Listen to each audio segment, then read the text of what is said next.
Кыз мунарасы же Леандр мунарасы алыми түркчө аталышы Кыз кулеси жана Леандр кулеси Стамбулдун белгилүү көрүнүктүү жерлеринин бири.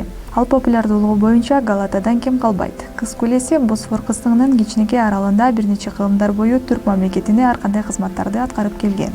Түрк тарыхында Кыз мунарасы 1453 жылга чейин кандай максатта колдонулганы белгисиз. Бирок эски замандарда аталган мунара Осман империясына белги берүүчү жай катары пайдаланылганын, керек болгон учурда андан замириктер да атылып жана өлүм жазасына кесилген туткундар камалып турушкан.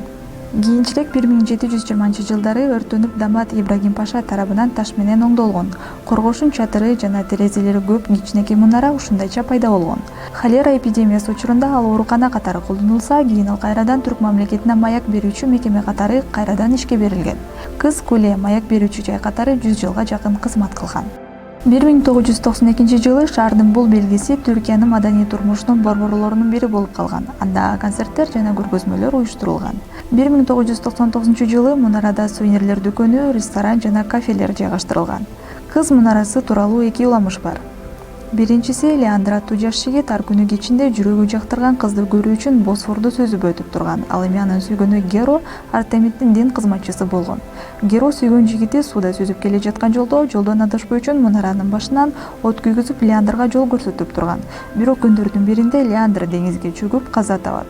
Анын өлүмүн уккан кыз өзүн мунарадан деңизге таштайт. Ошентип бул мунара Леандр мунарасы же Кыз мунарасы деген атка конгон. Дагы бир уламыш боюнча султандын абдан сулуу кызы болот, бирок бул кызды жашы жетеликти эле жылан чагып өлөт деп айтышкан. Буга жол бербөө үчүн султан аскалуу жерди тандап алып, кызына бир да жылан жетпесин деп мунара курууга буйрук берет. Бирок кыздын 18 туулган күнүндө жылан белек менен кошо келген себептен чыгып, кызды чагып алары айтылса, версиялардын бирине ылайык, ошол эле учурда мунарада кызды өлүмдөн сактап калган персиялык ханзада пайда болгону айтылат. Кыз мунарасы шаардын Азия бөлүгүндөгү Салажак кварталынын жээгинен 200 метр алыстыктагы Жасалма аралдагы Үскүдар районунда жайгашкан. Мунарага кирүү акысыз, бирок кафеден бир нерсе сатып алуу керек. Анткени мунарада кооз көрүнүшү бар кафеден башка эч нерсе эмес. Кафеде салттуу түрк менюсу сунушталат, анын баасы 35 лирадан башталат.